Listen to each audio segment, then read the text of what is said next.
Mudou há algum tempo, né? Até aquele jogo do São Paulo, ele rouba a bola, faz a jogada, aí no rebote do goleiro, Rafael de la Cruz marca o gol. Mas, de fato, ele alterna momentos que ele é fominho, outros que ele é generoso. Eu só acho que, assim, não pode ter essa mania de querer...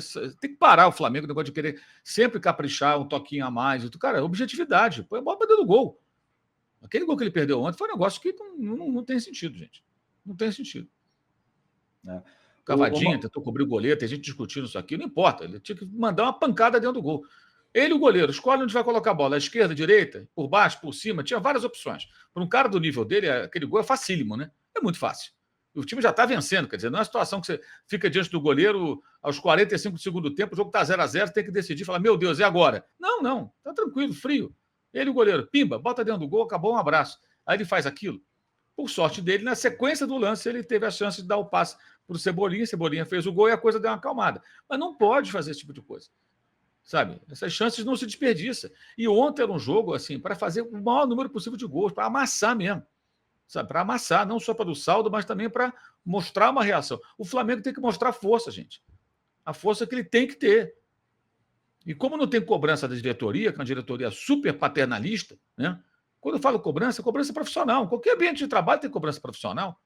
Ora, bolas. Mas ali não, é só uma permissividade tremenda e tal. Isso eu acho que precisa mudar, sabe? São lições que têm que ser tiradas desse jogo.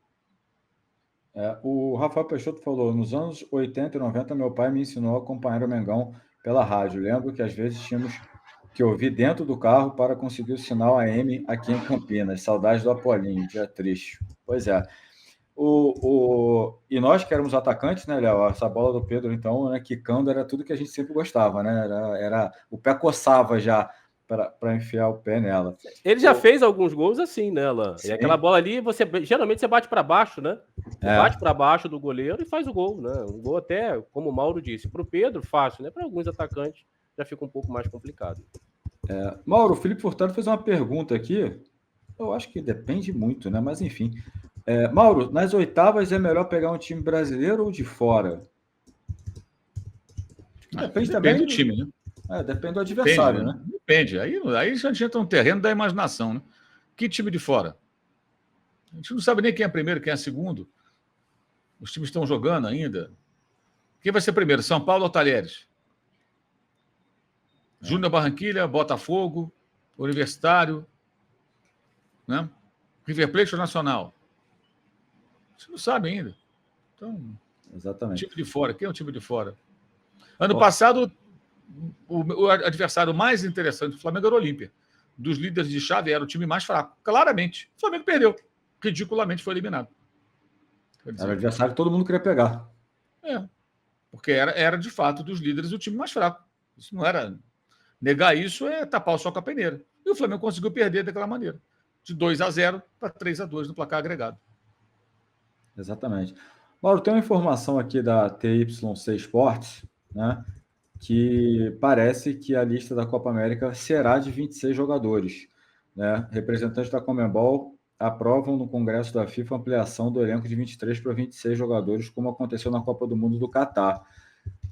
Caso isso seja confirmado, Mauro, o Flamengo, que de certa forma sentiu um alívio de não ter nenhum jogador convocado para a seleção brasileira, pode acabar tendo desfalque aí na Copa América, né? Porque aí existe a possibilidade se o Dorival quiser um centroavante, por exemplo, chama o Pedro, né? Tô falando da característica, tá falando de característica de centroavante, porque o Evanilson e o Hendrick são mais atacantes de movimentação. Ou se ele quiser, vou chamar mais um zagueiro, chamar o Fabrício Bruno. Enfim, então ainda... Mas aí também a gente entra na especulação, né? Quando tiver a convocação, a gente pode falar. Agora a gente vai ficar especulando.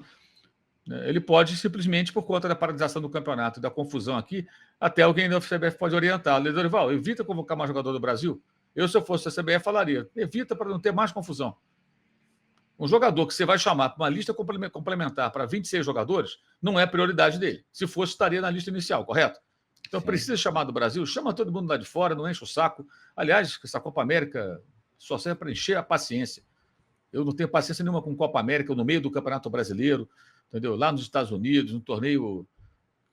Só deveria ter jogador que atua no exterior. O Atlético perdeu o Arana. É justo isso? É justo o Hendrick, que vai jogar a vida inteira dele na seleção brasileira, deixar de participar das últimas partidas dele pelo Palmeiras para jogar na seleção brasileira esse torneio? Eu não acho. O Bento, o Atlético, vai ficar sem o seu goleiro. Para ser reserva lá. Qual o sentido disso, gente? O valor que o Flamengo investiu... Futebol é clube. Futebol é clube. Futebol não é seleção. Quem é que se apaixona pelo futebol porque ama uma seleção? A pessoa se apaixona por um clube. É o clube que revela jogador, é o clube que faz investimento. A CBF, como todas as federações, são vampiros, que só sugam. Você não tem que manter folha de pagamento, você não tem que manter jogadores, você tem que manter nada. Convoca, usa os jogadores, tem os seus patrocinadores, fatura mais de 1 bilhão por ano e devolve, às vezes, machucado ainda.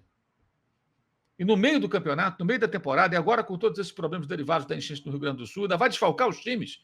Eu acho uma grande sacanagem. Esses 3 convocados que atuam no Brasil. Dorival poderia muito bem fazer uma lista só com quem joga no exterior e vamos que vamos. Ah, mas é o trabalho do Dorival. O trabalho do Dorival não é mais importante que os clubes brasileiros, na minha opinião. O trabalho do Dorival, a seleção brasileira, nada disso é mais importante que os clubes de futebol. Nada, zero. A CBF não é protagonista. Alguém ama a CBF de paixão? Ah, a CBF é a paixão da minha vida. O cara ama o clube, cara. O cara ama o clube dele. No mundo inteiro é assim. Por mais que o cara até goste da seleção do país dele. O futebol nasce, você nasce com interesse pelo clube. Pô. É isso que passa de pai para filho, enfim. Eu sou bem radical com relação a isso. Só que faltava amanhã o seu Dorival Júnior convocar jogador de time brasileiro para encher a paciência e desfalcar os times que já estão com sérios problemas aqui para resolver. Não, além da sacanagem de não parar na Copa América, né, Mauro? Porque você vê, o Flamengo investiu 16 milhões de dólares num Dela Cruz e vai perder o cara em uma grande fase do campeonato. Isso é um absurdo. Né? Olha, o cara faz um investimento, o clube faz um investimento gigante e aí vai perder o jogador, enfim, é surreal, né? Não, sim, né? Não só essa questão financeira, mas técnica, né? O impacto que tem o De La Cruz, o próprio Pulgar que está fora, o Arrascaeta também, enfim, Vinha, né? E tem a possibilidade de alguns jogadores brasileiros, né? É a CBF pensando nela, né? É isso que o Mauro colocou, eu já falei, não dessa maneira, mas de outra forma, os clubes realmente que se resolvam, né? Que se lasquem, enfim, está sempre pensando no dela. Infelizmente, e é Flamengo, é Atlético, é Palmeiras, que contrata jogadores de qualidade para, né, fazer com que o produto futebol brasileiro seja realmente algo rentável, vistoso, né, enfim. E eles realmente, de certa maneira, acabam sucateando a sua própria competição, muito por conta de patrocínios, interesses, sei lá o que, Alan. O Rodrigão Lage mandou superchat aqui, ó. Pedro é o zero e vezeiro de abusados do preciosismo. Se fizesse o simples com objetividade, teria bem mais gols. Pode haver jogo em que faça falta. Deveria alguém do Flamengo chamar a atenção dele para isso. Tá? A opinião do Rodrigão Lage. E, galera, daqui a pouquinho, a gente vai encerrar a enquete daqui a pouquinho, dá tempo de votar ainda. Tem uma enquete aí, ó. Quem foi o maior destaque do Fla nos 2 últimos jogos? Cebolinha, Gerson, Alan ou outro, diga quem? Né, já temos quase 4 mil votos na enquete aí. Vota aí. E um dos nomes que está nessa enquete, Mauro, 2 nomes que estão nessa enquete, né, eu queria que você falasse só um pouquinho, porque eu não sei se eu exagerei aqui esses dias na live, quando eu falei que a impressão que me dá é que o Cebolinha passou a ser um jogador quase essencial a esse time do Flamengo. E hoje eu já acho que o Cebolinha está realmente próximo ao Cebolinha do Grêmio. Eu acho que ele está subindo de produção de uma forma muito grande, subiu de produção muito com o Tite, né? E o Gerson pela direita, né? Também teve essa subida de produção com a aproximação. O que você acha da subida, mas principalmente o Cebolinha, né? Que quando ficou de fora, coincidiu com essa queda do Flamengo também. A questão do Cebolinha é que assim, o Cebolinha é um ótimo jogador, tá? Sempre foi um ótimo jogador. Como ele não vingou na Europa, ele já volta ao Brasil sob alguma desconfiança, né? Bem, ele jamais voltaria ao Brasil se ele vingasse na Europa, né, gente? Ele ia do Benfica, ele iria para a Premier League, para algum outro lugar. Esse é o primeiro ponto. Mas isso não significa que seja um mau jogador. Apenas lá ele não decolou. Isso pode ser por culpa dele, do técnico, do clube, enfim, não importa. Como o Vitor Pereira, ele vinha jogando. E jogando bem. Ele era o líder de assistências do Flamengo no ano passado, enquanto o Vitor Pereira lá estava. Aí chegou o João Sampaoli e pegou o Cebolinha e botou no final da fila. Era a última opção para o ataque, para a ponta. Era ele. Último da fila. Vai para o final da fila, garoto. Foi assim, mais ou menos. E o Sampaoli, daquele jeito dele, não conversa, não explica, não fala. Simplesmente ele sucateou um jogador de 14 milhões de euros. Sabe-se lá por quê. Talvez não gostasse. Com o Tite, não. O Tite já convocou para a seleção brasileira. Ele foi bem em 19, foi destaque na Copa América que o Brasil venceu sem Neymar, né, jogando aqui no Brasil. naturalmente ele voltou a jogar bem, porque ele é bom. Porque ele é bom. E o Bruno Henrique hoje é a opção. Ele hoje é mais importante no time titular do que o Bruno Henrique. É um fato. O Bruno Henrique tem uma história maravilhosa. E vai entrar em jogos, vai resolver, mas hoje o Cebolinha é um jogador mais importante no time do Flamengo do que o Bruno Henrique. Pode mudar? Pode mudar. Daqui a algum tempo, pode entrar numa ótima fase o Bruno Henrique, o Cebolinha não está tão bem. E ontem a jogada dele para o gol do Gerson, né? Que ele coloca o Gerson na cara do gol, a bola mal havia rolado, fundamental para abrir o caminho. Aquele gol, nossa, aquilo foi um calmante, né? Para a torcida.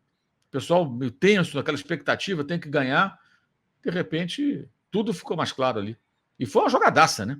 Tinha 3 em cima dele, se livrou da marcação tripla e cruzou. Foi um passe pelo alto. Faz, Gerson.